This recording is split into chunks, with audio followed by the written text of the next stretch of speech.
Good morning students. बेटा हम बात कर रहे थे केमिकल प्रॉपर्टीज के ऊपर एस ब्लॉक के एलिमेंट्स की। इससे पहले 2 वीडियो आ गई है, तो जो मेन इंपॉर्टेंट पार्ट था मैंने तुम्हें बता दिया। बार बार ये सॉल्व करने के लिए बोल रहा हूँ कि उसके अंदर जो डेंसिटी है वो काफी इंपॉर्टेंट वाला पार्ट आता है उसका। ठीक है, डेंसिटी को थोड़ा तरीके से देख लेना है तुमको। अब जो नेक्स्ट पॉइंट है बेटा क्या एस ब्लॉक के अंदर एल्कली मेटल्स का, वो है रिड्यूसिंग नेचर। ठीक है, जब भी हम रिड्यूसिंग नेचर की बात करते हैं, अच्छा काफी इंपॉर्टेंट पॉइंट इसलिए आता है, वापस से इसके अंदर एक्सेप्शन है। जैसे हमने क्या बोला, जनरल प्रॉपर्टी में अगर हम देखते हैं तो अगर हम टॉप टू बॉटम जाएं या लेफ्ट टू राइट जाएं, जैसे मैंने बोला या टॉप टू बॉटम मूव कर रहे हैं या अपन क्या जा रहे हैं लेफ्ट से राइट की ओर, तो या तो इंक्रीजिंग होता है या तो डिक्रीजिंग होता है। ठीक है, बट हमने देखा था डेंसिटी के केस में क्या था कि बीच में पोटेशियम क्या कर रहा था, एबनॉर्मल बिहेवियर शो कर रहा था। सेम चीज यहाँ पे भी तुम्हें देखने को मिलेगी रिड्यूसिंग नेचर में। ठीक है, the alkali metal are strong reducing agent. जो एल्कली मेटल है स्ट्रॉन्ग रिड्यूसिंग एजेंट है। ठीक है, रिड्यूसिंग एजेंट का मतलब क्या है, वो सामने वाले को रिड्यूस कर रहा है। ठीक है, और खुद क्या हो रहा है, ऑक्सीडाइज हो रहा है। ये चीज तुमने रेडॉक्स रिएक्शन के अंदर बेटा कंप्लीट कर ली होगी। अब lithium being the most and sodium is least powerful, very very important. मैंने क्या बोला, ये जो ट्रेंड है बेटा तुम्हारा, ये वापस से इंक्रीजिंग और डिक्रीजिंग ऑर्डर में ना लेके तुम्हें ये बात याद रखनी पड़ेगी कि लिथियम क्या है, मोस्ट रिड्यूसिंग एजेंट के अंदर आएगा और सोडियम क्या रहेगा, लीस्ट पावरफुल रहेगा। द स्टैंडर्ड इलेक्ट्रॉन पोटेंशियल, ये तुम आगे पढ़ोगे जनरली तुम्हें डी ब्लॉक के अंदर देखने को मिलेगा वापस से, या फिजिकल केमिस्ट्री में तुम्हें देखने को मिलेगा क्या, इलेक्ट्रोड पोटेंशियल। ठीक है, अब जैसे हमने बोला तुम्हारे पास एम कोई मेटल है। ठीक है, एम कोई तुम्हारे पास मेटल है, वो कौन सी फेस में बेटा, सॉलिड फेस में। हम अगर इसको कन्वर्ट करते हैं किस में, गैसियस फेस में। डायरेक्ट सॉलिड से गैस में कन्वर्ट करना क्या कहलाता है, सब्लिमेशन। क्या कहलाता है, सब्लिमेशन कहलाता है। हमने क्या बोला कि हम डायरेक्ट अगर सॉलिड से किस में कन्वर्ट कर रहे हैं, किसी को गैसियस फेस में कन्वर्ट कर रहे हैं, तो उसको क्या बोलेंगे अपन, सब्लिमेशन बोलेंगे। अब गैसियस से अगर इलेक्ट्रॉन निकालें किसी भी, अब हमारे पास क्या था, हमारे पास सबसे पहले सॉलिड था, सॉलिड से हमने एक इलेक्ट्रॉन निकाला, क्या कन्वर्ट कर दिया, गैस में। तो ये कौन सी प्रोसेस कहलाई बेटा, सब्लिमेशन प्रोसेस।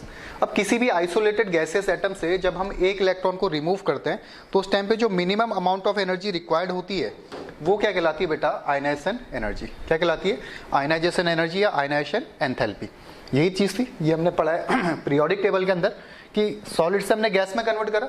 अब जो गैसियस एटम मिला, वहां से हमने एक इलेक्ट्रॉन रिमूव करा और उसको हम क्या बोल रहे हैं, आयनाइजेशन एंथैल्पी इसको बोला जाता है। ठीक है, अब जो M+ है, ये जैसे ही वाटर के साथ जाएगा तो क्या हो जाएगा, M+ एक्वस, किस में कन्वर्ट हो गया। बिल्कुल बेसिक चीज है बेटा रिड्यूसिंग नेचर की। अगर मैं बात करूं, सबसे पहले सॉलिड था, सॉलिड को हमने कन्वर्ट करा गैस में। ठीक है, गैस में जैसे ही वो कन्वर्ट हो गया, उसके बाद हमने क्या करा, उस गैसियस एटम से एक इलेक्ट्रॉन निकाल दिया, तो क्या बन गया, आयन बन गया। कौन सा आयन बनेगा, कैटायन फॉर्म करेगा। ठीक है, उसी कैटायन को जब हमने डाला वाटर के अंदर, तो उसने क्या बनाया, गैसियस से किस में कन्वर्ट हो गया, एक्वस में।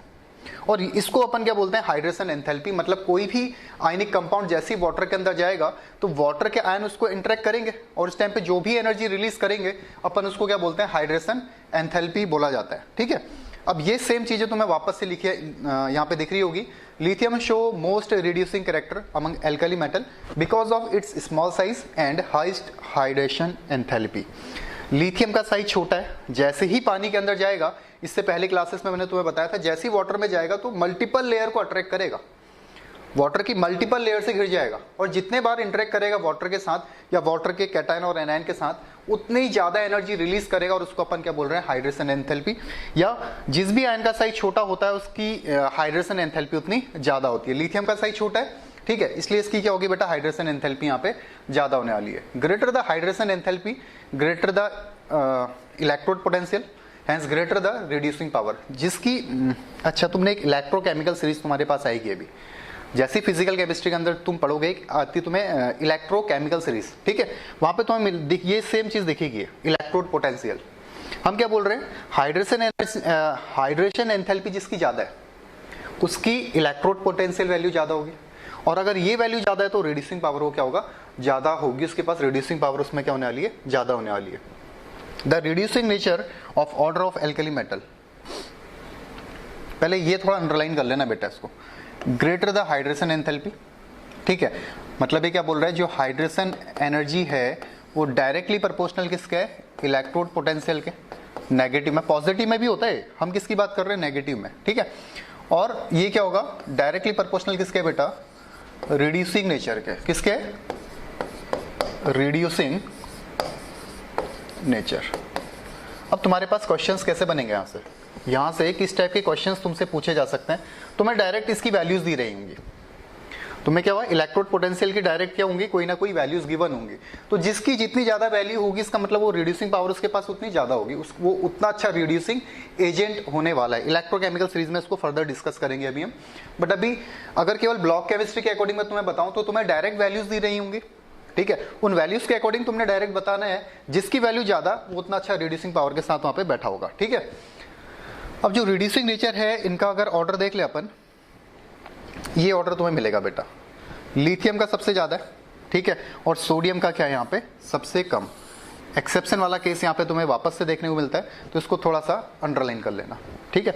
इस पूरे पॉइंट को एक बार इंपॉर्टेंट करके उतार लेना, ये तुम्हें काम आएगा बेटा आगे। ये पॉइंट तुम्हें काम आने वाला है, hydration enthalpy, directly proportional electron potential और रिड्यूसिंग पावर, ये तुम्हें अभी काम आएगा आगे, ठीक है। इसको नोट में डालो। सेकंड आता है तुम्हारा सॉल्यूशन इन लिक्विड अमोनिया। अब इसको थोड़ा ध्यान से समझना, हमारे पास क्या था, देखो कोई मेटल है, the alkali metal dissolve in liquid ammonia. आराम से एक बार ध्यान से इसको, जहां पे भी इधर उधर दिमाग लगा रखा है, अगर इस टाइम पे वीडियो देख रहे हो तो एकदम कूल होकर देखना बेटा इसको। एस ब्लॉक से यहां से क्वेश्चन बनेगा तुम्हारे पास। The alkali metal dissolve in liquid ammonia gives deep blue solution. पहला क्वेश्चन तो ये बनता है, अगर हम एल्कली मेटल को कहां डाल रहे हैं, डिसॉल्व कर रहे हैं किसके अंदर, लिक्विड अमोनिया के साथ, तो किस कलर, कौन सा कलर तुम्हें यहाँ पे देखने को मिल रहा है बेटा, डीप ब्लू कलर तुम्हें देखने को मिल रहा है।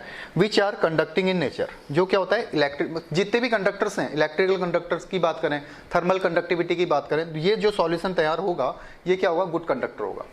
क्या बोला मैंने, अगर किसी भी एल्कली मेटल को हम लिक्विड अमोनिया में डालते हैं तो तुम्हें जो कलर मिलेगा वो डीप ब्लू मिलेगा, पहली बात। और जो सॉल्यूशन तैयार होगा बेटा, वो ब्लू कलर का जो सॉल्यूशन तैयार हुआ है वो क्या होगा, एक अच्छा कंडक्टर होगा। थर्मल कंडक्टिविटी की बात करें या इलेक्ट्रिकल कंडक्टिविटी की बात करें, जैसे हमारे पास एम कोई मेटल था, ये जो एक्स और वाई ले रखा है यहाँ पे कोई टर्म है, एक्स वाई मतलब कोई भी हम वैल्यूज यहाँ पे रख सकते हैं। लिक्विड अमोनिया में हमने इसको डाला तो ये क्या बना, एक कॉम्प्लेक्स बना एम NH3X प्लस ई मतलब इलेक्ट्रॉन्स के यहाँ पे ले रहे हैं NH3Y और माइनस, ठीक है।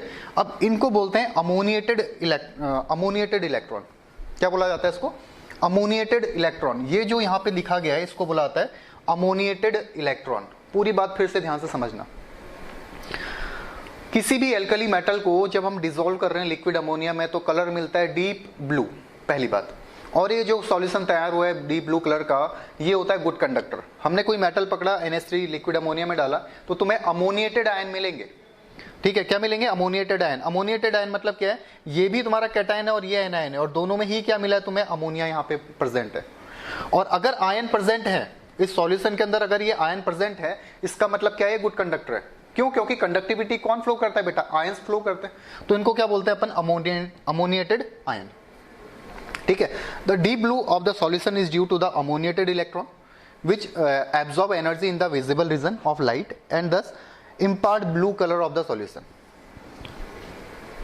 फिर से अगर हम इसको पूरी जो लाइन लिखी गई इसको मैं तुम्हें एक्सप्लेन करूं तो क्या बोल रहा है, जो कलर आया इसमें वो कलर किसके कारण है बेटा, अमोनिएटेड इलेक्ट्रॉन के कारण। इसके कारण वो कलर तुम्हें दिखाई दे रहा है, ठीक है। किसके कारण दिख रहा है, अमोनिएटेड इलेक्ट्रॉन के कारण। ये क्या करता है, जब ये मूव करेगा तो किसी विजिबल लाइट को अट्रैक्ट कर लेगा या एब्जॉर्ब कर लेगा, ठीक है। विजिबल लाइट को क्या कर लेगा, एब्जॉर्ब कर लेगा। और फिर क्या करेगा, जब वापस से अपनी पोजीशन में आना चाहेगा, जैसे तुमने एटॉमिक स्ट्रक्चर के अंदर पढ़ा था कि वो लाइट्स पड़ी थी अलग अलग, ठीक है, अलग अलग रेस पड़ी थी, लैम्डा की वैल्यूज पड़ी थी, ठीक है। तो ये इलेक्ट्रॉन क्या कर रहा है, कौन सा इलेक्ट्रॉन, अमोनिएटेड इलेक्ट्रॉन, ये किसी एक विजिबल रीजन को एब्जॉर्ब कर ले रहा है और फिर क्या करेगा, उसको इंपार्ट करेगा। तो जो ये कलर इंपार्ट करेगा वो कलर कौन सा रहेगा, तुम्हारा डीप ब्लू कलर का दिखाई देगा, ठीक है। अब 3 क्वेश्चन बन गए इसमें। पहला क्वेश्चन हम बोल रहे हैं कि अगर एल्कली मेटल को अमोनिया लिक्विड अमोनिया में डिसॉल्व करते हैं तो किस कलर का सॉल्यूशन तैयार होगा, अपन बोल रहे हैं डीप ब्लू कलर का। क्या वो गुड कंडक्टर होगा या बैड कंडक्टर होगा, हम बोल रहे हैं कि गुड कंडक्टर होगा। और अगर ये गुड कंडक्टर है इसका मतलब इसमें आयंस होंगे। किसके कारण ये गुड कंडक्टर होगा, अमोनिएटेड आयंस के कारण। किसके कारण, अमोनिएटेड आयंस के कारण। और ये कलर किसके कारण दिख रहा है तुम्हें, अमोनिएटेड इलेक्ट्रॉन्स के कारण। मतलब इस वाले पोर्शन के कारण ये क्या दिख रहा है, तुम्हें कलर देखने को मिल रहा है, ठीक है।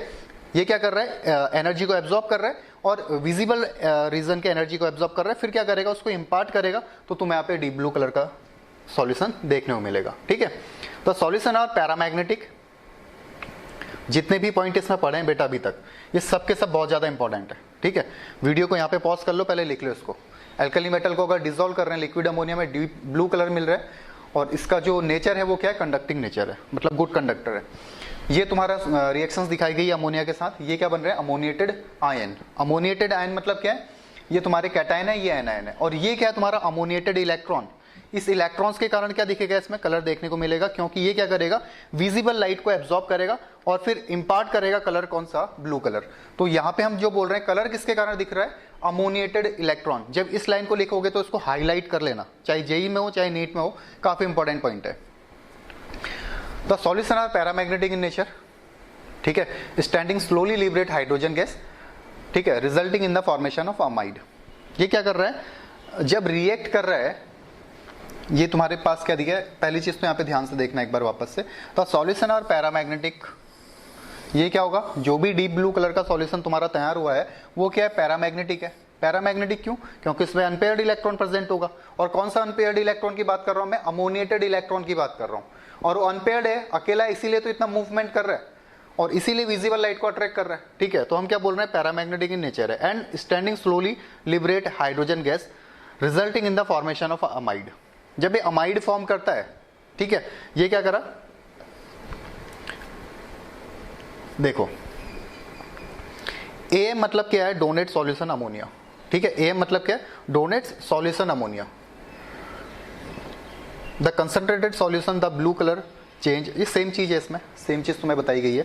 तो हम क्या बोल रहे हैं, जैसे ये तुम्हारा पॉजिटिव चार्ज था, कौन सा पॉजिटिव, कैटायन था, किसके साथ गया, अमोनिया के साथ। ठीक है, यहाँ पे कैटायन कैसे फॉर्म हुआ, क्योंकि इसमें से एक इलेक्ट्रॉन निकल गया। यहाँ पे क्लियरली तुम्हें देखने को दिख रहा होगा कि एम में से एक इलेक्ट्रॉन निकल गया, तो ये जो कैटायन है किसके साथ जा रहा है, अमोनिया के साथ, और क्या बन रहा है, अमाइड यहाँ पे फॉर्म कर रहा है। ठीक है, क्या फॉर्म कर रहा है, अमाइड फॉर्म कर रहा है। और यहाँ पे क्या रिलीज हो रही है बेटा, H2 गैस। अब ये क्लियर दिखाया गया है कि ये जो सॉल्यूशन है पैरामैग्नेटिक है। ठीक है, और क्या कर रहा है, स्लोली H2 हाइड्रोजन गैस को लिबरेट कर रहा है, ये है यहाँ पे। ठीक है, where AM donates solution ammonia in concentrated solution the blue colour changes to bronze colour and becomes diamagnetic. In concentrated solution the blue colour change, जो कंसंट्रेटेड इसका सॉल्यूशन होगा, कंसंट्रेटेड का मतलब क्या है, जैसे हमने बोला एसिड अगर कंसंट्रेटेड है या डाइल्यूट है, तो अगर कंसंट्रेटेड एसिड का मतलब बात करेंगे तो उसमें H प्लस आयन ज्यादा होंगे। और डाइल्यूट की बात कर रहे हैं तो हम क्या कर रहे हैं, उसमें उसको डाइल्यूट कर रहे हैं किसके थ्रू, वाटर के थ्रू, तो उसमें H प्लस आयन कम हो जाएंगे। ठीक है, तो एक दो बार वापस से देखना, जब हम बात कर रहे हैं लिक्विड अमोनिया की रिएक्शन अगर करवा रहे हैं एल्कली मेटल के साथ, तो हमें डीप ब्लू कलर का सॉल्यूशन तैयार होगा।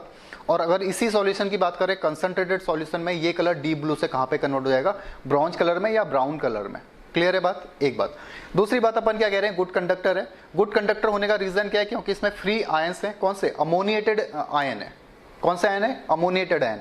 ब्लू कलर का को दिखाई दे रहा है क्योंकि इसमें तुम्हें क्या देखने को मिलता है, अमोनिएटेड इलेक्ट्रॉन तुम्हें मिल रहा है। अमोनिएटेड आयन के कारण क्या हो रहा है, गुड कंडक्टर। अमोनिएटेड इलेक्ट्रॉन के कारण क्या है, इसमें कलर इंपार्टिंग की टेंडेंसी तुम्हें दिखाई देने वाली है। ठीक है, और ये क्या करता है, धीरे धीरे अमाइड जब फॉर्म करता है, जब ये क्या फॉर्म कर रहा है, अमाइड फॉर्म कर रहा है, तो उस टाइम पे तुम्हें क्या होगा बेटा, हाइड्रोजन गैस यहाँ पे लिबरेट होती हुई दिखाई देगी। जब ये क्या फॉर्म कर रहा है, अमाइड। ठीक है, MnH2 जब ये रिलीज करेगा तो तुम्हें क्या देखने को मिलेगा, यहाँ पे हाइड्रोजन गैस लिबरेट होते हुए। ठीक है, due to the presence of free electron the solution act as powerful reducing agent. इस फ्री इलेक्ट्रॉन के कारण ये सॉल्यूशन क्या होगा, पावरफुल रिड्यूसिंग एजेंट होने वाला है। ठीक है, अब एक जहां जहां पे तुम्हें ये देखने को मिल रहा है, इसको प्रॉपर यहाँ पे वीडियो पॉज करो, जितने भी पॉइंट है वेरी वेरी, जितने भी पॉइंट्स इसमें देखने को मिले, एल्कली की रिएक्शन जब हम लिक्विड अमोनिया के साथ करा रहे हैं, जितने भी पॉइंट्स हैं इसमें सबके सब इंपॉर्टेंट है। पहले इसका कलर डीप ब्लू, कंसंट्रेटेड में ब्लू से कहां कन्वर्ट हो जाएगा, ब्राउन या ब्रॉन्ज में। ठीक है, कंसंट्रेटेड क्यों है, सॉरी अपना कंडक्टिंग क्यों है, गुड कंडक्टर क्यों बन रहा है, क्योंकि फ्री क्या है इसमें, अमोनिएटेड आयन है। और अगर कलर की बात करें तो कलर किसके कारण आ रहा है, अमोनिएटेड इलेक्ट्रॉन के कारण। और धीरे धीरे जब ये अमाइड में कन्वर्ट होता है, अमाइड मतलब कोई भी एल्कली मेटल अगर Li लिया, LiNH2 में जब ये कन्वर्ट होगा तो धीरे धीरे क्या करेगा, हाइड्रोजन गैस को लिबरेट करने वाला है। और लास्ट पॉइंट क्या है कि ये क्या होगा, पावरफुल रिड्यूसिंग एजेंट तुम्हें यहाँ पे देखने को मिलेगा। ठीक है, अब देखो जो चीज तुमने पढ़ी है ये वापस से सेम चीजें तुम्हें दिखाई देंगी। ये आ गया पहला question, the standard electrode potential. मैंने ये बोला था इलेक्ट्रोड पोटेंशियल तुम्हें वैल्यूज दी रही होंगी। ठीक है, हम क्या बोल रहे हैं, Cl माइनस इसकी इलेक्ट्रोड पोटेंशियल की वैल्यू है 1.36, आई की कितनी है 0.53, एजी की कितनी है 0.79, एनए की -2.71। अब ये वैल्यूज दे रखी है और पूछा गया इसमें among the following ionic species in decreasing order of reducing strength. Reducing strength किसकी डिक्रीजिंग होगी? वीडियो को यहीं पॉज करो और एक बार आराम से इस क्वेश्चन को सॉल्व करो। हो गया? देखो द ऑर्डर इज एल की वैल्यू सबसे ज्यादा है। अगर यहाँ पे तुम देखना चाह रहे हो तो तुम्हें जो वैल्यू सबसे ज्यादा दिख रही है कौन है? वो एल है, ठीक है। उसके बाद क्या दिख रहा है? -2.71। नेगेटिव पोटेंशियल की बात कर रहे थे, मैं तो बताया था कि पॉजिटिव में भी होती है नेगेटिव में भी। नेगेटिव मतलब क्या है? पावरफुल रिड्यूसिंग एजेंट वो होंगे, जितनी ज्यादा नेगेटिव में वैल्यू होगी उतना अच्छा रिड्यूसिंग नेचर उसका होने वाला है, ठीक है। उसके बाद देखो यहाँ पे अगर हम Cl का देखेंगे 1.36 है पॉजिटिव में, I का 5.3, फिर ये आ गया तुम्हारा 0.53, ठीक है। उसके बाद है Ag और लास्ट में कौन आ गया बेटा? Cl, ठीक है। तो इस वैल्यू के अकॉर्डिंग, किसकी वैल्यू के अकॉर्डिंग? इलेक्ट्रोड पोटेंशियल की वैल्यू के अकॉर्डिंग तुम क्या बता सकते हो कौन अच्छा रिड्यूसिंग एजेंट है? नेगेटिव में जिसकी वैल्यू जितनी ज्यादा होगी, नेगेटिव चार्ज के साथ जिसकी वैल्यू जितनी ज्यादा होगी उतना अच्छा रिड्यूसिंग नेचर उसका होने वाला है, ठीक है। इलेक्ट्रोकेमिकल सीरीज के अंदर तुम्हें पूरा चीज पढ़ोगे। सेकंड क्वेश्चन आता है the powerful reducing agent in first A group. Powerful reducing agent कौन होगा? अभी हमने पढ़ा था लीस्ट और हाइस्ट, ठीक है। एक जब मैंने स्टार्ट करी थी आज की क्लास वहीं पे हमने डिस्कस किया था कि जो पावरफुल रिड्यूसिंग एजेंट होगा कौन होगा? लिथियम। ये ट्रेंड तुमने अभी लिखा होगा, ठीक है। और लीस्ट की अगर बात करें तो कौन हो जाएगा? सोडियम। अच्छा, इलेक्ट्रोड पोटेंशियल का वापस से क्वेश्चन आ गया, एक्स वाई और जेड। एक्स की वैल्यू -2.5, इसको बेटा खुद से सॉल्व करो अगर सॉल्यूशन ना भी मिले। एक्स की वैल्यू कितनी दे रखी है इसने? -2.5। वाई की वैल्यू कितनी दे रखी है? -3.0 और जेड की वैल्यू दे रखी है -1.5। तो सबसे ज्यादा वैल्यू किसकी दिख रही है तुम्हें? वाई की। उसके बाद किसकी दिख रही है? एक्स की। और लास्ट में कौन दिख रही है? जेड। समझ आ गई बात? तो जिसका नेगेटिव चार्ज के साथ इलेक्ट्रोड पोटेंशियल की वैल्यू सबसे ज्यादा होगी वो उतना अच्छा रिड्यूसिंग स्ट्रेंथ के साथ वहां पे बैठा होगा। अब ये तुम्हारे पास ऑप्शन है, देख लो यहाँ पे सबसे ज्यादा किसकी है? वाई की। उसके बाद किसकी है? एक्स की। और लास्ट में कौन है? जेड। तो वाई एक्स जेड वाला अगर कोई ऑप्शन तुम्हें दिख रहा है तो वो इसका आंसर होगा। तो ऐसा आंसर ऑप्शन कौन सा है? बी। इनको नोट कर लेना बेटा इन क्वेश्चंस को, ऐसा नहीं कि टिक करके छोड़ दे रहे हो। When alkali metal dissolved in liquid ammonia give deep blue color, the blue color solution is due to। बेटा जितने क्वेश्चंस इससे बन सकते हैं वो मैं तुम्हें सभी बता रहा हूँ, बट सीरियसली इनको थोड़ा नोट डाउन कर लेना, ठीक है। क्योंकि अभी तुम्हें अगर समझ आ गया और बाद में चाहो कि हम समझ लें, हम ऐसे ही याद रहेगा तो पॉसिबिलिटी नहीं है, ठीक है। डीप ब्लू कलर किसके कारण आ रहा है? क्या रीजन है कि इसमें कलर दिख रहा है? किसके अंदर? लिक्विड अमोनिया जो सॉल्यूशन तैयार हुआ है। हमने क्या बोला? अमोनिएटेड इलेक्ट्रॉन के कारण। और वो अमोनिएटेड इलेक्ट्रॉन क्या है बेटा? ये तो है नहीं, पॉजिटिव में तो वैल्यू थी नहीं वहां पे, ठीक है। तो किसके कारण है बेटा? ENH3Y और माइनस के कारण, ठीक है। ये अभी हमने थोड़ा देर पहले देखा था। अगर तुम इसको वीडियो को थोड़ा सा रिवाइंड करोगे, तुम प्रॉपर नोट्स बनाते हुए चल रहे हो, तो ये तुम्हें आंसर वहां पे दिख जाएगा। Nature of the ammoniated solution, किस नेचर का होता है अमोनिएटेड सॉल्यूशन? पैरामैग्नेटिक नेचर का, ठीक है। बट अगर कंसंट्रेटेड की बात करें तो क्या हो जाएगा फिर बेटा? कलर भी चेंज होगा ब्राउन और नेचर भी चेंज होगा। किस में हो जाएगा? Diamagnetic. Colour of ammoniated solution, ammoniated solution का कलर ब्लू कलर का होगा, ठीक है। ये सब चीज हमने डिस्कस करी है अभी। अब नेक्स्ट आता है तुम्हारा यूजेस ऑफ एल्कली मेटल्स, ठीक है। लिथियम की अगर अपन बात करेंगे, lithium metal is use to make, जो लिथियम मेटल है वो किसके लिए? अलॉयज के लिए यूज हो रहा है बेटा, ठीक है। जैसे हमने बोला अगर हम लेड के साथ इसको मिला के बनाते हैं तो ये क्या बनाएगा? व्हाइट मेटल बनाएगा, जो यूज होते हैं बेयरिंग्स बनाने में, ठीक है। ये बेयरिंग्स बनाने में कौन यूज हो रहे हैं? मोटर इंजन जितने भी है, मतलब गाड़ियों में जो भी बेयरिंग्स बने हैं वो किसके कौन सा अलॉय है वो? अगर हम किसको मिला रहे हैं? लेड को मिला रहे हैं, किसके साथ? लिथियम को, ठीक है। अलॉय क्या है? मिक्सचर ऑफ मेटल्स का, ठीक है। अलग अलग मेटल्स को मिक्स करके कोई अगर नया सब्सटेंस बन रहा है उसको क्या बोलते हैं अपन? अलॉयज बोलते हैं। जैसे ब्रॉन्ज एक बनता है किसके कारण? कॉपर और जिंक के, सॉरी ब्रांस बनता है कॉपर और जिंक के कारण। वैसे तुम्हारे पास क्या? व्हाइट मेटल, जो किससे बन रहा है? लिथियम और लेड को बना के मिल रहा है। और इसका यूज क्या है बेटा? मोटर इंजन में। मोटर इंजन मतलब जो गाड़ियों के अंदर बेयरिंग्स बनी है, ये इसका यूज है, ठीक है। नेक्स्ट आता है, अगर हम एल्यूमिनियम को बनाते हैं किसके साथ? लिथियम के साथ मिक्स करते हैं, तो तुम्हें क्या मिलेगा? एक वापस से अलॉय मिलेगा जो कहाँ पे यूज हो रहा है? एयरक्राफ्ट पार्ट्स में। इसके अंदर जो पार्ट मिलेंगे वो इसमें तुम्हें देखने को मिलने वाला है।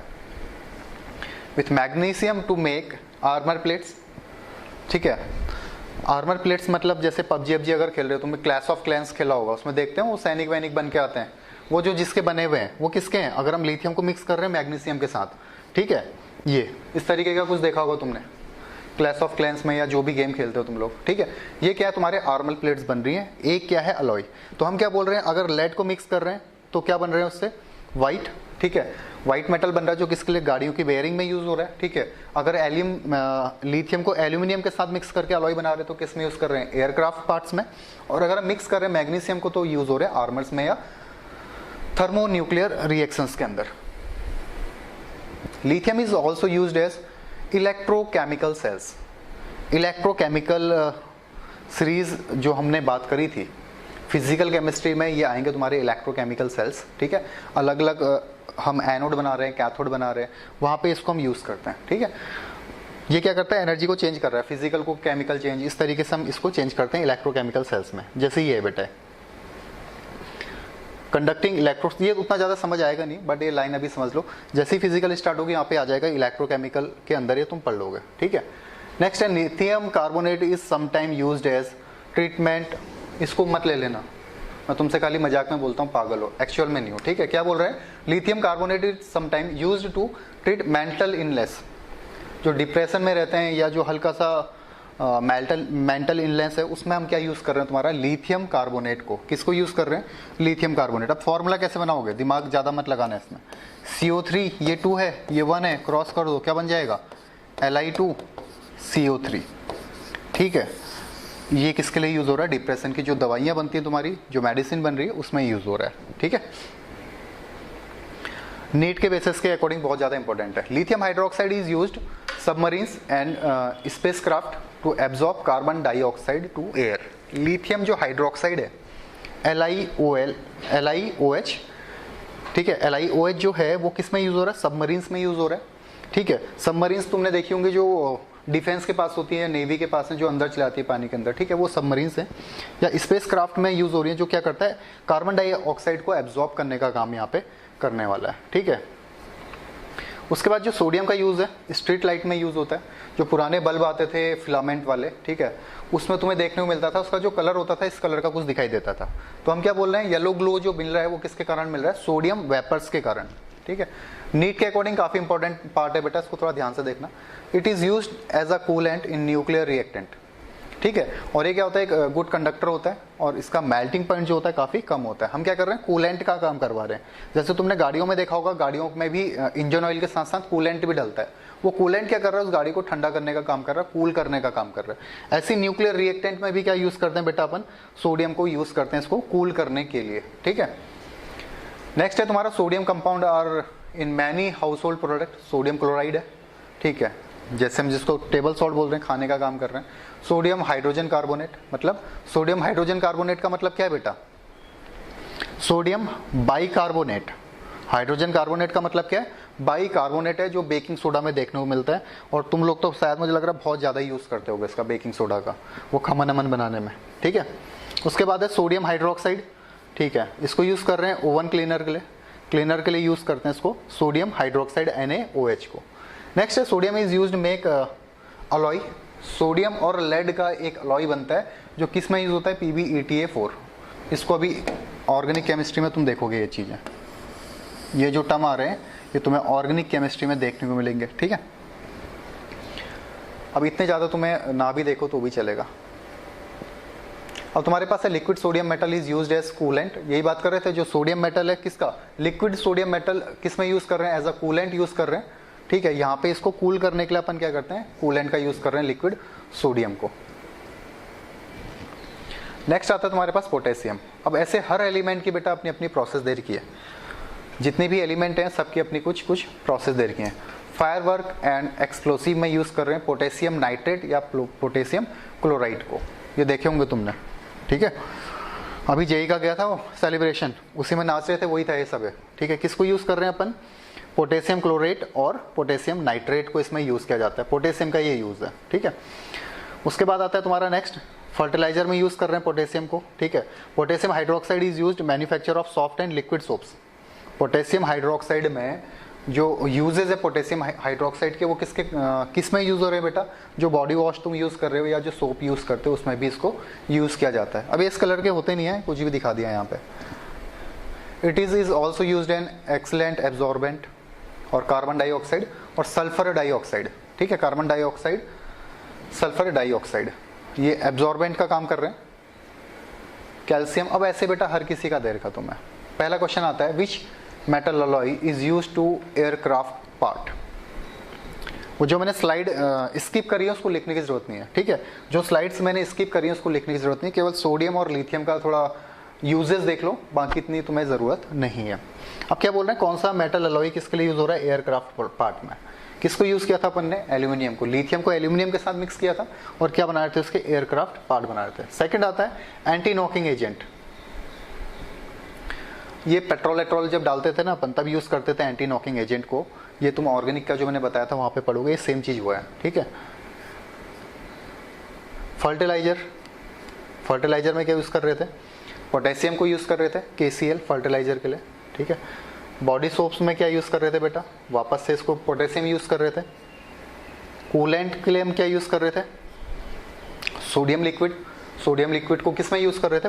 कूलेंट के लिए। Excellent CO2 absorb, excellent CO2 absorbent, ये थोड़ा इंपॉर्टेंट है। जो CO2 को एब्जॉर्ब करेगा वो KOH है, पोटेशियम हाइड्रोक्साइड, अभी बोला था मैंने, ठीक है। ये क्या करेगा? इसको एब्जॉर्ब करेगा। अब छोटे से क्वेश्चन है, इसके लिए पूरी थ्योरी लिखने की जरूरत नहीं है। ये क्वेश्चंस लिखो और इसके डायरेक्ट आंसर लिख लो, ठीक है। तो तुम्हें समझ रहेगा, ये पूरी याद रखने वाली चीज है। इसमें कोई ऐसा मैकेनिज्म नहीं है कि कोई रिएक्शन होगी इसके साथ ही होगा, इसके साथ ही होगा, फिर फर्दर हमें ये बनेगा।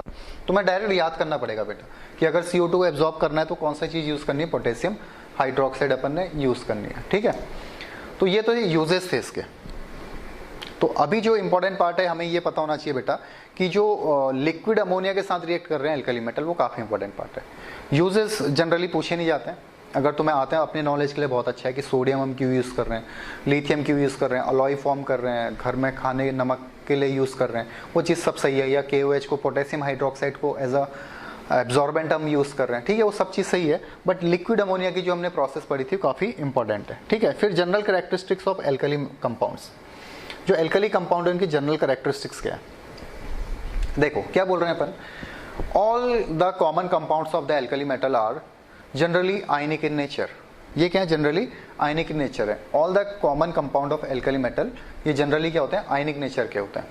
अगर ऑक्साइड एंड हाइड्रोक्साइड की इसकी बात करें, on combination, combustion in excess of air, ये मैंने जो तुम्हें कल पढ़ाया था, अब एक बार इसको रिवाइज कर लो। हमने क्या बोला था? अगर लिथियम रिएक्ट करता है, अगर क्या कर रहे हैं, लिथियम रिएक्ट करेगा ऑक्सीजन के साथ तो क्या बनाएगा?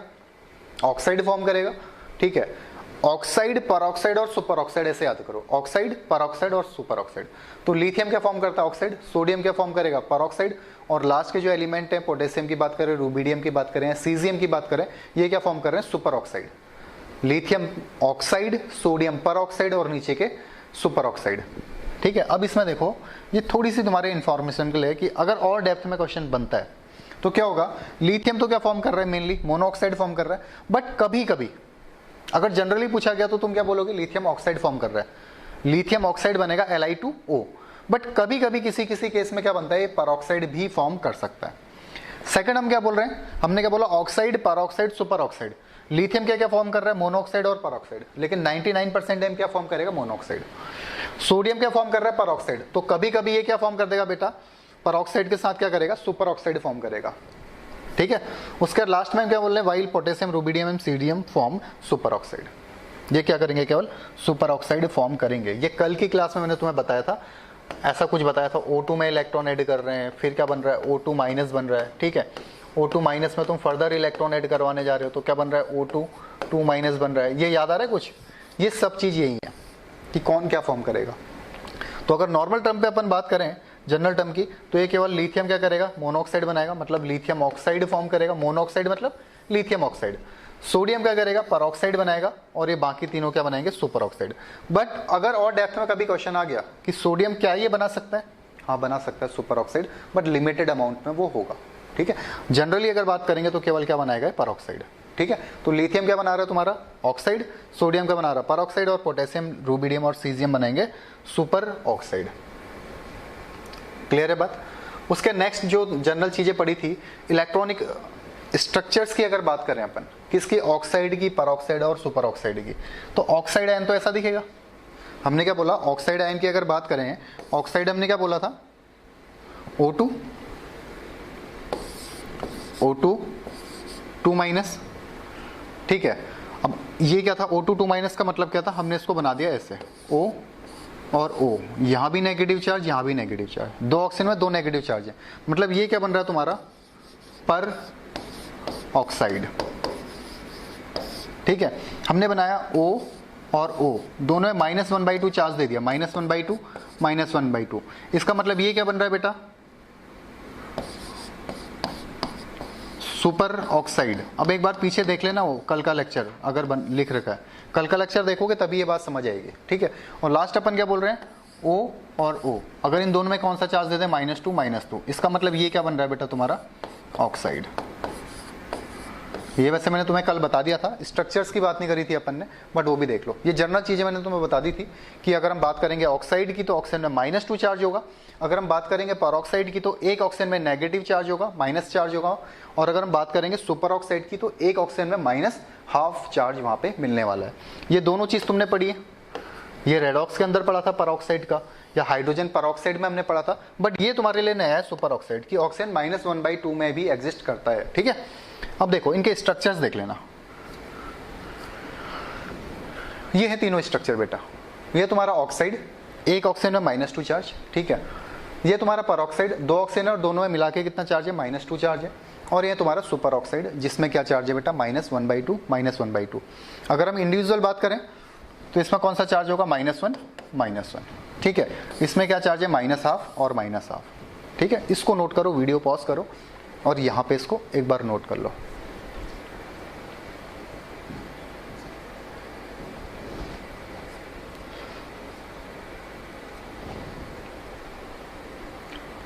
वापस से ब्लॉक केमिस्ट्री, तुम्हें ये पीछा नहीं छोड़ेगी बेटा तुम्हारा, कि लर्न करने वाली चीज तो तुम्हें लर्न करनी ही पड़ेगी, इसमें कोई कॉन्सेप्ट्स नहीं है।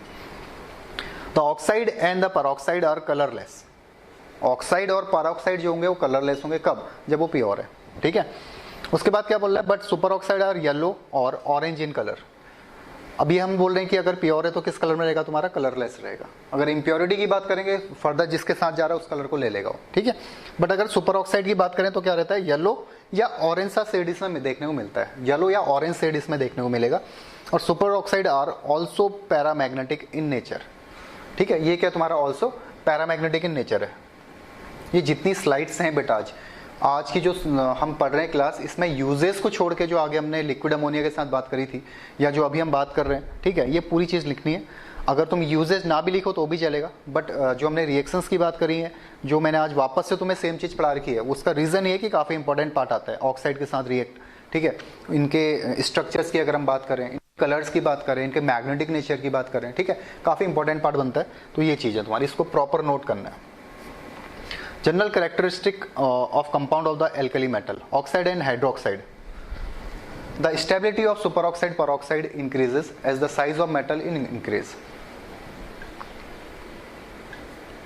अगर हम बात कर रहे हैं स्टेबिलिटी ऑफ परऑक्साइड और superoxide increases as the size of metal ion increases, मतलब अगर हम परऑक्साइड और सुपरऑक्साइड की बात करें तो मेटल आयन का जो साइज बढ़ेगा, ठीक है, किसका साइज बढ़ेगा, मेटल आयन का, मतलब टॉप टू बॉटम अगर साइज बढ़ रहा है तो इसकी स्टेबिलिटी क्या होगी बेटा, इंक्रीज होगी।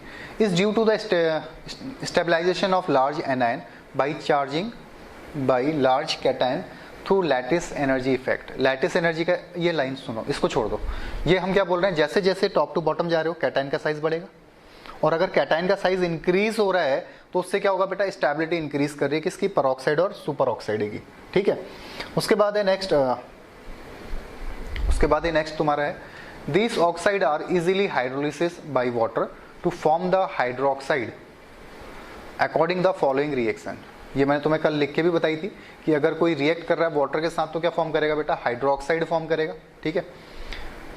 अगर मेटल वाटर के साथ जा रहा है तो क्या बनाएगा वो, हाइड्रोक्साइड फॉर्म करेगा, इसमें नया कुछ भी नहीं है।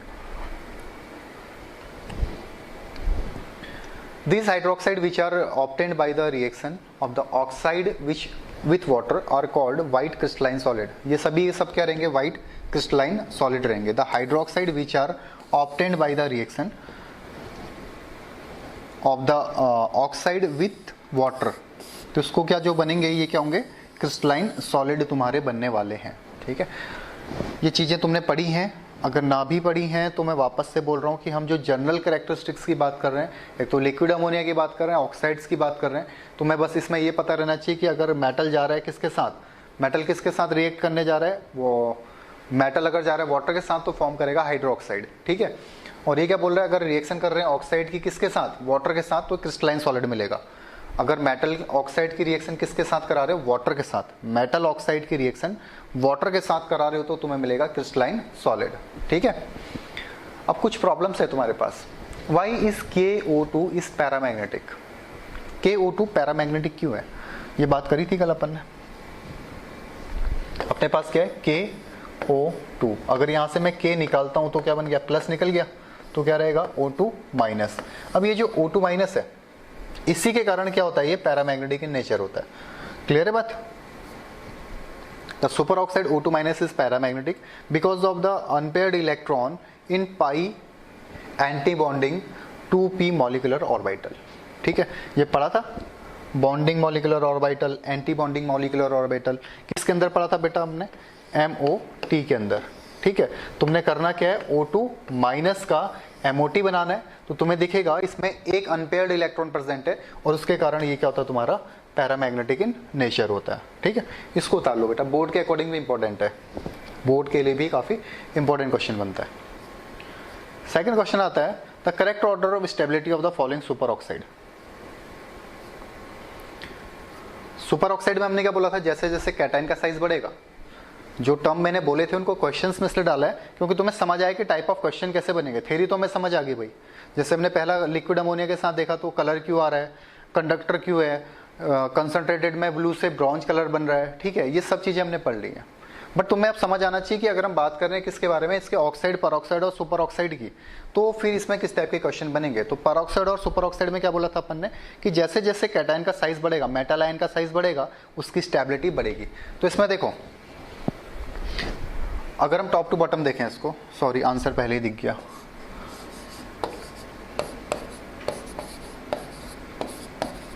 ये है तुम्हारे पास. अब इसमें क्या क्या दिया तुम्हें? सीजियम दिया है, रूबिडियम दिया और पोटेशियम दिया. Caesium, rubidium, potassium, O2, O2 और O2. साइज सबसे बड़ा किसका है? सीजियम का. इसका मतलब सबसे ज्यादा स्टेबल कौन होगा? सीजियम. उसके बाद कौन होगा? रूबिडियम. उसके बाद कौन होगा? पोटेशियम. ठीक है, जैसे जैसे मेटल आयन का साइज बढ़ेगा, परऑक्साइड और सुपर ऑक्साइड की स्टेबिलिटी बेटा बढ़ती है. तो इसका आंसर क्या हो गया? ये लिख लेना इसमें, due to size increases metal ion, due to size increases of metal ion. Next आता है तुम्हारे पास द नॉन एग्जिस्टिंग कंपाउंड. कौन एग्जिस्ट ही नहीं करेगा? KO2 एग्जिस्ट करता है, K2O एग्जिस्ट करता है, K2O2 करता है, बट KO एग्जिस्ट नहीं करेगा. क्यों? क्योंकि अगर हम बोलूं कि O ले लूं मैं यहाँ पे, तो K किस में ब्रेक होता है? प्लस में. तो O को भी किस में जाना पड़ेगा? माइनस में. ठीक है, जबकि O किस में ब्रेक होगा? यहाँ पे O2 माइनस में ब्रेक होगा, तो ये स्टेबल ही नहीं हो पाएगा बेटा. ठीक है, peroxide of alkali metals are, जो परऑक्साइड हैं जैसे N2O2, O2 में कौन सा चार्ज है? O2 2 minus. ठीक है, ये क्या बोल रहा हूं मैं, अगर तुम्हें इस टाइप के क्वेश्चन पूछे गए तो तुमने इसमें ज्यादा रटना नहीं है. हमने बोला हमारे पास है परऑक्साइड, याद कर लो कोई भी एक, N2O2. अगर हम यहाँ से 2 N निकाल देंगे तो प्लस प्लस निकाल देंगे, तो हमारे पास क्या रहेगा? O2 2 माइनस रहेगा. अब देख लो, O2 2 माइनस का अगर MOT बनाओगे तो तुम्हें देखने को मिलेगा कि इसमें क्या है बेटा? सबके सब पेयर्ड इलेक्ट्रॉन है, तो क्या बन जाएगा? डायमैग्नेटिक बन जाएगा. ठीक है, नेक्स्ट है which among the following is coloured and paramagnetic. ये इंपॉर्टेंट क्वेश्चन इस तरीके से पूछे जाते हैं. कौन क्या तुम्हारा कलर्ड भी है और पैरामैग्नेटिक भी है? कलर्ड भी है और पैरामैग्नेटिक भी है. तो तुम इसमें क्या करोगे? सबसे पहला पैरामैग्नेटिक निकालना, पैरामैग्नेटिक नेचर देख लेना, तो समझ आएगा कौन कलर्ड है तुम्हारे पास. तो KO2 क्या हो जाएगा? तुम्हारा कलर्ड कंपाउंड हो जाएगा. The metal that gives mainly monoxide when heated with excess O2. Monoxide कौन देगा इसमें से? कौन देगा मोनोऑक्साइड? सबसे ज्यादा एनर्जी किसके पास है यहाँ पे? सबसे छोटा साइज किसका है? लिथियम का. वैसे भी तुम्हें बताया था मैंने कि मोनोऑक्साइड बोलो या ऑक्साइड बोलो, तो केवल कौन फॉर्म करता है तुम्हारे पास? लिथियम ये फॉर्म करने वाला है. बेटा जितने इंपॉर्टेंट क्वेश्चन इसमें हो सकते हैं थ्योरी के अंदर वो मैंने सब लिखा दिए तुम्हें, तो ट्राई करना कि सब के सब पे काम करो, ऐसा नहीं कि सीधे छोड़ के निकल ले रहे हो आज करेंगे कल करेंगे। अभी स्ट्रक्चर्स देख लेना, वीडियो को यहाँ पे पॉज करो और स्ट्रक्चर देखो इसके। हो गया? तो सुपर ऑक्साइड का स्ट्रक्चर क्या रहेगा? ऑल ऑफ दिस, जितने भी हैं ये सभी सुपर ऑक्साइड के स्ट्रक्चर्स तुम्हें देखने को मिल रहे हैं। देख लेना इसमें डिफरेंस के, आराम से समझ लेना इसको एक बार। The most stable hydroxide is, most stable hydroxide कौन रहेगा तुम्हारे पास? मोस्ट स्टेबल हाइड्रोक्साइड, इसको वैसे इसका सीजियम हाइड्रोक्साइड है और इसका रीजन मैं भी आगे बताऊंगा, ठीक है। The least soluble hydroxide in H2O, least soluble कौन होगा? लीस्ट सॉल्युबल कौन होगा? LiOH।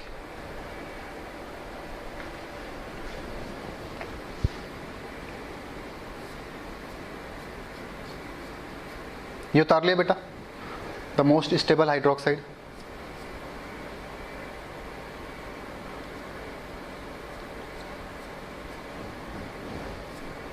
नेक्स्ट है तुम्हारे पास hydroxide of the following ion highly water soluble. सबसे ज्यादा वाटर सॉल्युबल कौन होगा? जिसका साइज जितना बड़ा हाइड्रोक्साइड KOH क्या होगा? वाटर सॉल्युबल रहेगा सबसे ज्यादा। हाइड्रोक्साइड के क्वेश्चन अभी लगाएंगे बेटा, ठीक है। The solution of KOH is ethyl alcohol contain, क्या बनाएगा? The solution of KOH in ethyl alcohol.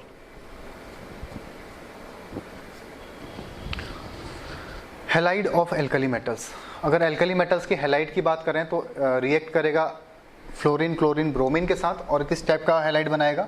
MX type का हैलाइड बनाएगा, ठीक है। क्या बनाएगा तुम्हारा? MX टाइप का हैलाइड। अब इतनी सब थियरी लिखने की जरूरत नहीं तुम्हें। Melting and boiling point always follow the trend, ये तुम्हें पता होना चाहिए।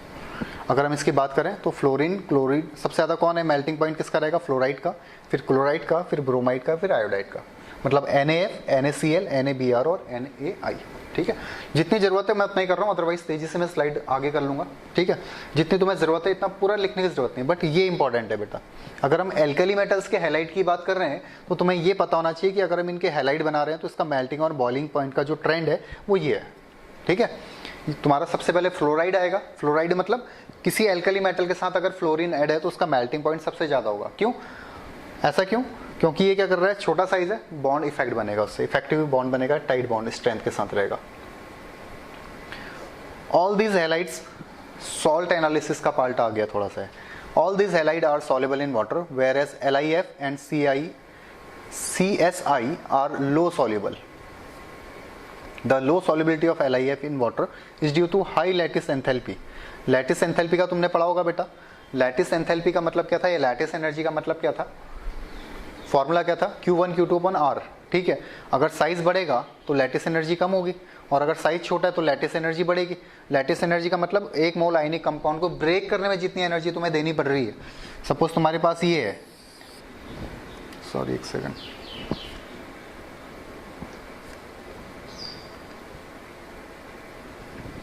ये है बेटा, ठीक है।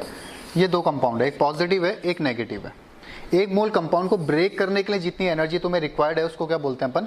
Lattice energy. क्या बोलते हैं? Lattice energy. अब मैं क्या बोल रहा हूं तुम्हें कि अगर मैं लैटिस एनर्जी की बात करूं, इसका फॉर्मूला था Q1 Q2/R। मतलब रेडियस जिसकी जितनी ज्यादा होगी उसकी लैटिस एनर्जी उतनी कम होगी। बट हमें पता है LiF में क्या है? रेडियस छोटी है, साइज छोटा है, ठीक है। तो इसमें और चार्ज कम है, दोनों में चार्ज कौन सा है? +1 -1। तो चार्ज कम है और साइज क्या है? छोटा है, तो इसकी लैटिस एनर्जी क्या हो जाएगी? बहुत ज्यादा। इसको ब्रेक करना बहुत ज्यादा डिफिकल्ट हो जाएगा, ठीक है। और इसके कारण क्या हो जाएगा बेटा? इसकी सॉल्युबिलिटी जो है वो काफी कम हो जाएगी LiF के केस में। और अगर CSI सीजियम आयोडाइड की अगर बात करेंगे तो इसका क्या है? हाइड्रेशन एंथैल्पी क्या होती है? काफी कम होती है। हाइड्रेशन एंथैल्पी कम क्यों? क्योंकि सीजियम का साइज बड़ा है, कैटाइन है, ठीक है। तो जो वाटर मॉलिक्यूल के साथ इंटरेक्ट करेगा, कम लेयर के साथ अट्रैक्ट करेगा, तो एनर्जी कम रिलीज होगी। सेम आई के साथ भी ऐसे, ये साइज बड़ा है, ठीक है। तो इसके कारण हम क्या बोल रहे हैं? LiF का जो लैटिस एनर्जी है इसको ब्रेक करने में काफी एनर्जी देनी पड़ रही है, इसका मतलब सॉल्युबिलिटी कम होगी। वैसे CIS का क्या है? सॉरी CIS नहीं, सीजियम आयोडाइड का क्या है कि इसमें क्या है? हाइड्रेशन एंथैल्पी कम है। हाइड्रेशन एंथैल्पी का मतलब जैसे सीजियम पॉजिटिव वाटर के अंदर जाएगा तो साइज बड़ा होने के कारण वाटर की बहुत कम लेयर के साथ इंटरेक्ट करेगा तो एनर्जी कम रिलीज होगी। तो हाइड्रोजन एनर्जी जहाँ पे ज़्यादा होती है उसकी सॉल्युबिलिटी तुम्हारी क्या रहती है बेटा, ज़्यादा रहती है। ठीक है, नोट कर लेना। Other halides of lithium are soluble in ethanol, acetone and ethyl acetate. Lithium chloride is soluble in pyridine। ये देख लेना क्या बोल रहा हूँ। All alkali halides are soluble in water, पहला इंपॉर्टेंट पॉइंट। एक्सेप्ट मतलब ये क्या है तुम्हारे, लेस सॉल्युबल है। दो के दो क्या तुम्हारे हैलाइड्स हैं, लिथियम फ्लोराइड और सीजियम आयोडाइड, ये क्या है, कम सॉल्युबल है इसमें। एक इंपॉर्टेंट पॉइंट ये है। इसके बाद अगर ये तुम्हें समझ आ गया कि ये क्या है, कम सॉल्युबल, तो इसका रीजन समझो हम क्या बोल रहे हैं, इसकी जो लैटिस एनर्जी है U वो कम है, और जो इसकी हाइड्रोजन एनर्जी है वो क्या है बेटा, कम है। हाइड्रोजन एनर्जी जितनी ज़्यादा होगी सॉल्युबिलिटी उतनी ज़्यादा होती है, एक बात। दूसरी बात क्या कह रहे हैं कि एल्कली हैलाइड्स की, लिथियम हैलाइड्स की अगर हम बात करें तो एथेनॉल में भी सॉल्युबल होगा, एसीटोन में भी, इथाइल एसीटेट में भी, और इसके साथ साथ pyridine में भी सॉल्युबल होगा। pyridine अभी आएगा, ऑर्गेनिक केमिस्ट्री में पढ़ा होगा शायद। pyridine में भी क्या होगा, तुम्हारा एक ऑर्गेनिक कंपाउंड है pyridine, उसमें भी ये सॉल्युबल होगा। ठीक है, कौन, LiCl, कौन सॉल्युबल होगा, lithium chloride. Lithium chloride is soluble in pyridine also. ठीक है, नोट करो। अब इसके कुछ क्वेश्चंस कर लेते हैं, आज के क्लास का है काफ़ी है। ठीक है, तुमने लिक्विड अमोनिया के प्रॉपर नोट्स बना लेना। ठीक है, उसके बाद ऑक्साइड के नोट्स बनाने हैं, और जो इससे ठीक पहले हमने देखा उसको। ठीक है, यूजेज ना भी लिखो चलेगा, जो क्वेश्चंस मैंने स्किप करें उसको भी छोड़ देना, बट ये देख लेना। Why lithium iodide is more covalent in nature. Lithium iodide क्या बोल रहे हैं, lithium iodide more covalent in nature क्यों है, Li। क्यों होगा बेटा ऐसा, Li में कौन सा चार्ज है, पॉजिटिव, I में कौन सा चार्ज है, नेगेटिव। I का साइज बहुत ज़्यादा बड़ा है, जितना साइज बड़ा रहेगा इलेक्ट्रॉन्स क्लाउड को उतना ज़्यादा डिस्टॉर्ट करेगा, उतना ज़्यादा डिफॉर्म करेगा। किसने बताया था हमें, फजांस ने, कल भी आई थी ये बात सामने। कौन सा रूल था, फजांस रूल। इसके कारण क्या हो जाएगा, इसका कोवेलेंट कैरेक्टर बढ़ने वाला है। क्या बढ़ जाएगा इसका, कोवेलेंट कैरेक्टर। क्लियर है बात, देख लो। The lithium ion is very small size and has highest tendency to distort electron cloud. लिख लो इसको, बोर्ड के लिए इंपॉर्टेंट है, लिख लो। बोर्ड की भी थोड़ी तैयारी करनी है एनसीईआरटी के साथ साथ में, समझ रहे हो। डॉक्टर इंजीनियर तभी बनोगे जब बोर्ड में पास होगे, तो इसको भी देखते रहना। The halide which are has different catalyst crystal structure of the following other. ये तुम्हें सॉलिड स्टेट में देखने को मिलेगा बेटा। मैंने तुम्हें कल बताया था FCC होता है, HCP होता है। ठीक है, इस टाइप के स्ट्रक्चर्स होते हैं इनके, जैसे फेस सेंटर्ड क्यूबिक है। ये स्ट्रक्चर्स तुम्हें देखने पड़ेंगे सॉलिड स्टेट के अंदर। आ जाएगा जो सीजियम क्लोराइड है, इसका स्ट्रक्चर क्या होता है, चेंज होता है। ठीक है, उसका common table salt is hydroscopic due to presence of, hydroscopic nature का होता है, और इसके कारण, इसका रीजन क्या, वापस से बेटा ये केवल लर्न करने वाला क्वेश्चन है। ठीक है, ये क्या सीधे से तुम्हें लर्न करने वाला क्वेश्चन है। वीडियो पॉज करो और इसका आंसर बताओ।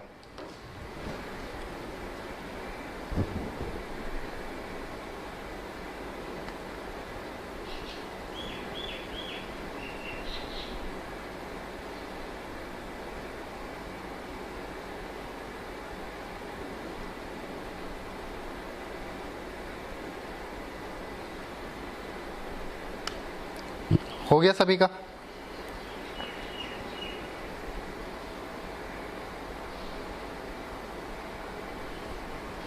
हो गया बेटा। अब इसका आंसर जो है वो MgCl2 और CaCl2। कुछ भी कॉन्सेप्ट नहीं है, लर्न करना है। नोट्स में 100% इसको होना चाहिए तुम्हारे। ठीक है, क्योंकि छोटे छोटे क्वेश्चंस मैंने बहुत ढूंढ के देख रखे हैं, अदरवाइज ये निकल जाएंगे दिमाग से, तो निकल ही जाएंगे। ठीक है, पूरा लर्न करने से। Which halide has highest melting point, किसका मेल्टिंग पॉइंट सबसे ज़्यादा होगा, किसका मेल्टिंग पॉइंट सबसे ज़्यादा होगा बेटा, जिसमें आयनिक कैरेक्टर सबसे ज़्यादा होगा उसका मेल्टिंग पॉइंट सबसे ज़्यादा होगा। अब यहाँ पे तुम देखो जो कैटाइंस हैं वो तो सब में सेम है। अगर हम बात करें, कोई भी बॉन्ड ना 100% कोवेलेंट है ना 100% आयनिक। जिसमें आयनिक कैरेक्टर ज़्यादा उसका मेल्टिंग पॉइंट ज़्यादा, क्योंकि स्ट्रॉन्ग होता है। तो कैटाइन तो सेम है, हम किसको चेंज कर रहे हैं, पहले फ्लोरीन लिया, फिर क्लोरीन लिया, फिर ब्रोमीन लिया, फिर आयोडीन लिया। तो सबसे ज़्यादा ये Na किसको अट्रैक्ट करेगा, आयोडीन वाले को। इसका मतलब इसमें कोवेलेंट कैरेक्टर सबसे ज़्यादा होगा, मेल्टिंग पॉइंट सबसे कम होगा। सबसे ज़्यादा किसका, सबसे कम किसको अट्रैक्ट करेगा, सोडियम, फ्लोरीन को। इसका मतलब इसका क्या होगा, कोवेलेंट कैरेक्टर सबसे कम होगा और आयनिक कैरेक्टर सबसे ज़्यादा होगा। ठीक है, फजांस के काफ़ी क्वेश्चन मिल रहे हैं बेटा इसमें। Melting point and boiling point order of alkali halides. सबसे ज़्यादा कौन होगा, टॉप टू बॉटम अगर जाओगे तो मेल्टिंग पॉइंट और बॉइलिंग पॉइंट क्या करता है बेटा तुम्हारा, डिक्रीज करता है। ये बोला था फ्लोराइड, क्लोराइड, ब्रोमाइड और आयोडाइड।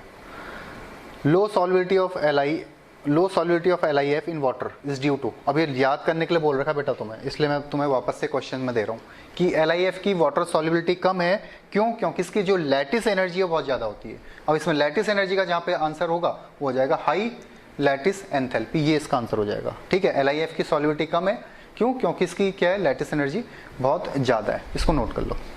आज की क्लास के लिए इतना काफ़ी है, मिलते हैं नेक्स्ट क्लास में। तब तक ये प्रॉपर नोट्स तुम्हारे हो जाने चाहिए। एक बार स्लाइड तुम्हें अगर देखना चाहो तो मैं दिखा देता हूँ वापस से। ठीक है, एक सेकंड रुक जाओ।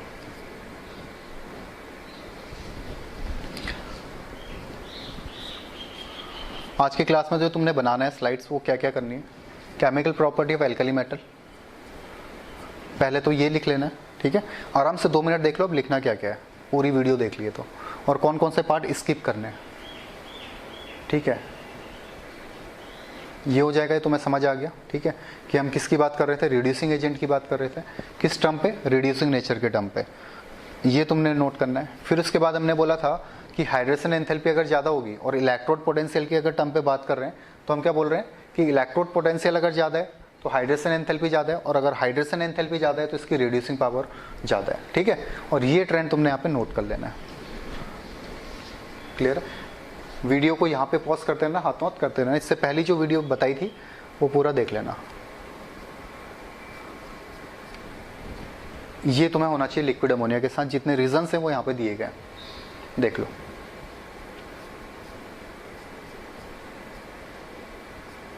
उसके बाद नेक्स्ट है तुम्हारा ये, वापस से वीडियो 2 मिनट के लिए पॉज करो और इसको देखो।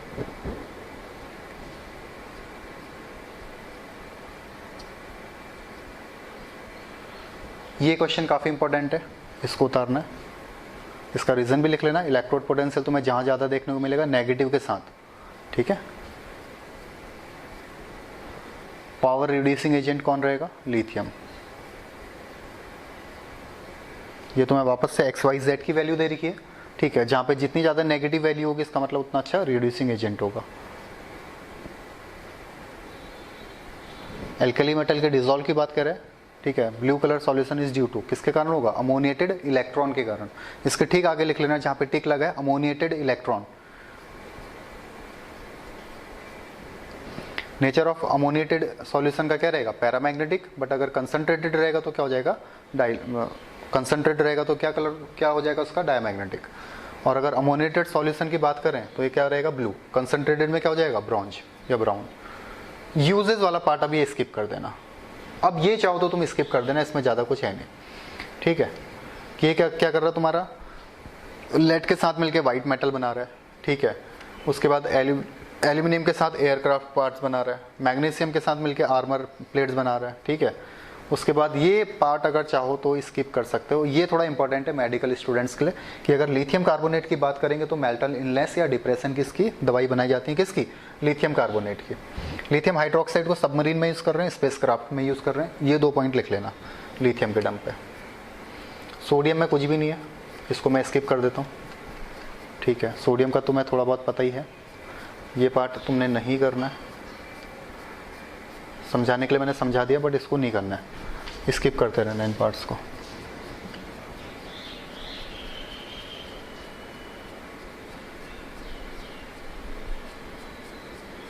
ये पार्ट तुमने स्किप करना है। ठीक है बेटा,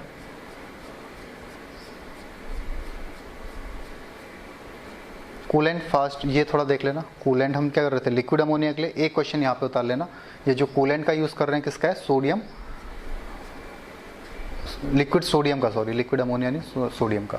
और एक्सलेंट एब्जॉर्बेंट की अगर बात करेंगे पोटेशियम हाइड्रोक्साइड। दूसरा क्वेश्चन तुमने यहाँ से ये उतारना है, यूज इसके बाद। ठीक है, और जो जनरल कैरेक्टरिस्टिक्स हैं ये तुम्हें देखनी है बेटा, ये हमने बात करी थी और इसलिए मैं वापस से लिखा रहा हूँ तुम्हें। ये अगर कल नोट्स बना लिए तो बहुत अच्छा है, अगर नोट्स नहीं बनाए हैं तो इसको भी अपने इंपॉर्टेंट पॉइंट्स के अंदर डाल लेना। ठीक है, उसके बाद इनके स्ट्रक्चर्स तुमने देखने कि अगर हम स्ट्रक्चर्स की बात करें तो ये स्ट्रक्चर्स हैं, मतलब बीच वो जो यूजेस वाला पार्ट है मैंने स्किप करवा दिया, उसमें से तुमने 2 क्वेश्चन कर लेने। और जो मेल्टन इनलेस वाली दवाई बना रहा था लिथियम कार्बोनेट, ठीक है, वो थोड़ा ध्यान से देख लेना एक बार। ठीक है, चलो मिलते हैं नेक्स्ट क्लास में, बाय।